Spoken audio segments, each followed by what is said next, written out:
Hey everybody, we're going to start by having a look at my 29-gallon miscellaneous tank here, and I want to discuss a topic that I brought up in a video recently, and I've had several comments and a little bit of a discussion came about it, so I want to do a little bit more of a follow-up video about whether or not shoaling fish really need to be kept in shoals, or whether or not it's okay to keep them in smaller numbers.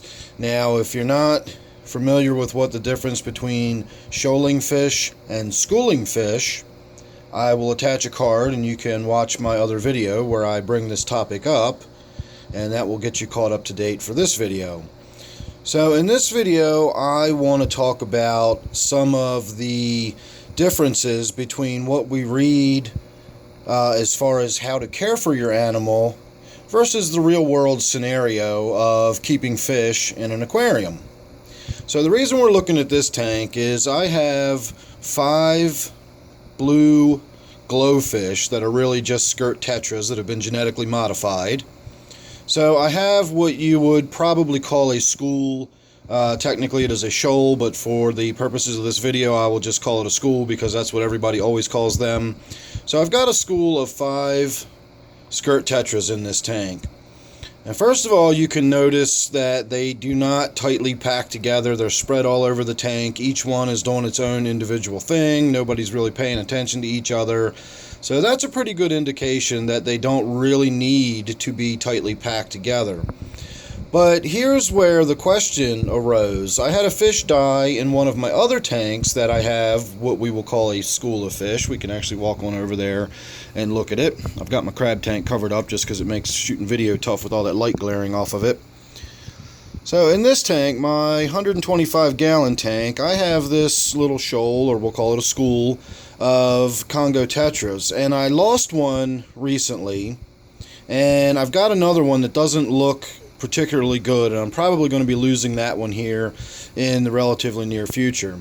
And I had someone ask me if I was going to replace it, and in this case I am. I do want to have a nice large number of these Congo tetras in this tank. I really like these fish a lot. I think they go really well in this tank. It's a nice splash of color in a tank that is otherwise full of sort of dark fish and earth tones. So those nice bright oranges really pop in this tank.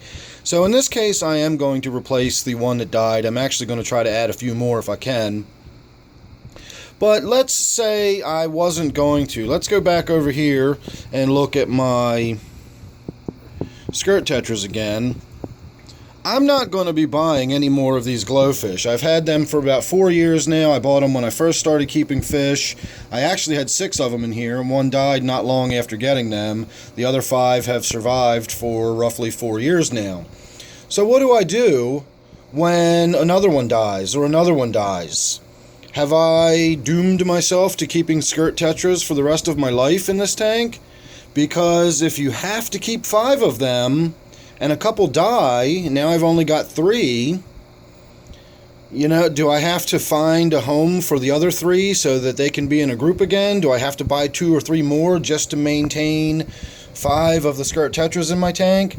And that's what I mean between the difference between real world scenarios and what it suggests in the book, I'll say.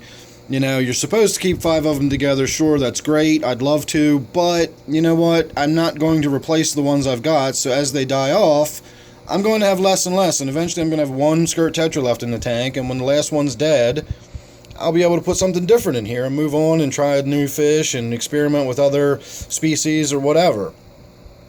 So that is one thing that I always scratch my head about when people say, oh, are you going to replace that? You know, you should have 3 or 4 of those in there, not just those 2.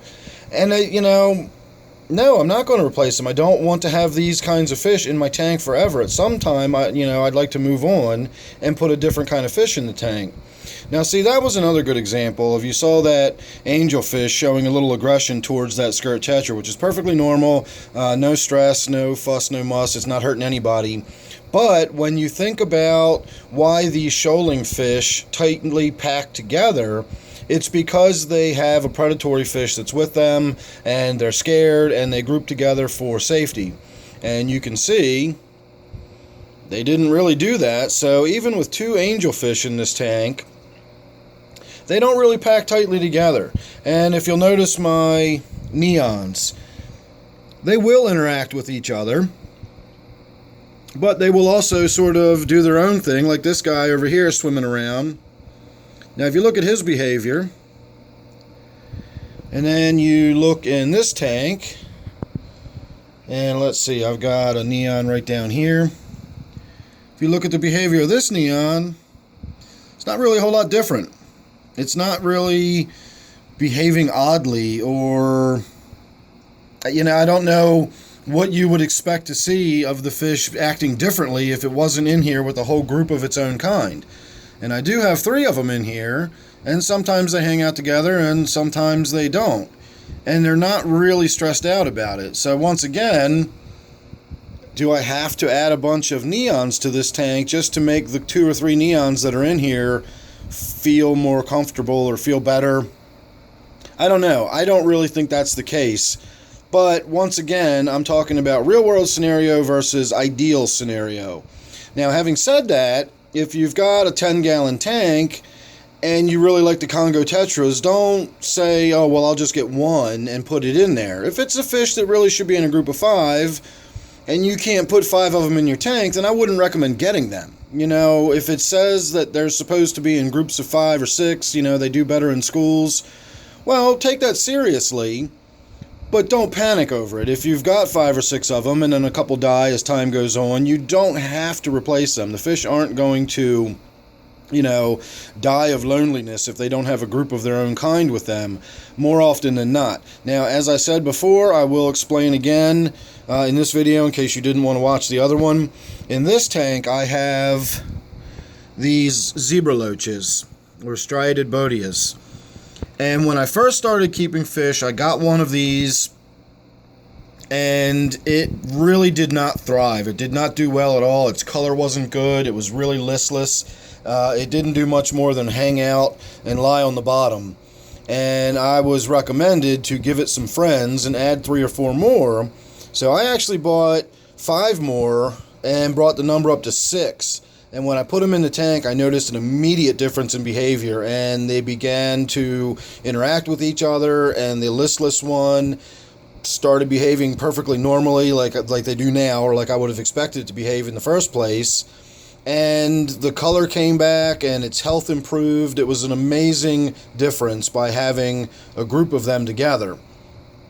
So that's a situation where now I know, if that particular fish was in this tank and I lost several of them and was down to 1 or 2, those fish I might find a new home for, or in this case, those fish are one that I think I would probably try to replace them, maybe not with that exact same species of loach, but a different, similar sized and similar temperament loach, which in this case, these fish are just gregarious fish. They just like hanging out in groups. They don't have to be the same species, as long as they've got some similar companions to hang out with. This tank is a good example. I've got the skunk loaches, I've got a single Angelicus loach in here, and then I have a couple of clown loaches, and they all get along just fine.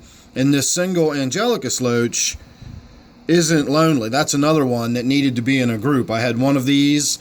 It looked awful. I got 5 more, and immediately it began looking great again. So I don't know what happened. I lost 5 of the 6 in about a week period. They all just started dying.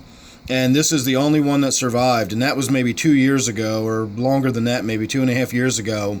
And 5 of the 6 died off within a week, so I don't know what that was, but those were the only fish in the tank that was affected, and I don't know. I have no idea what to make of that. But he was left all alone, and so I put it in this tank, and immediately it began interacting with the little skunk loaches in here, and everything was hunky-dory fine. So there are some fish, as I said in the other video, that really should be in groups. They're not necessarily what you would call schooling fish, but some fish are gregarious, and they do need to be in like sort of community groups. I guess you could think about it as having some companions with them. And then most of your fish that you think of as your, quote, schooling fish, your tetras and your rasboras and things like that, danios, Again, if you've got a little group of them and a few start dying off, you don't have to stress out about, buying more if that's not a fish you want, or are they going to be lonely and die. Just, it's the real world scenario versus ideal care parameters of what you can provide for it. So don't overly stress out and don't get yourself too worried about little stuff like that. There's a lot of difference between what we do here in the real world keeping fish versus what it says in the books. It's not always 100% the same, and you've got to learn from your own experience, trial and error, and just get experience keeping fish, and you'll start to find these things out as time goes on. So thanks for watching. I hope you enjoyed. Please subscribe if you're not already. You never know what you're going to get. Don't want to miss any of it. And don't forget, this is my 29-gallon miscellaneous tank. I should have an around the world update coming up real soon. So thanks for watching this one. I'll see you on the next one.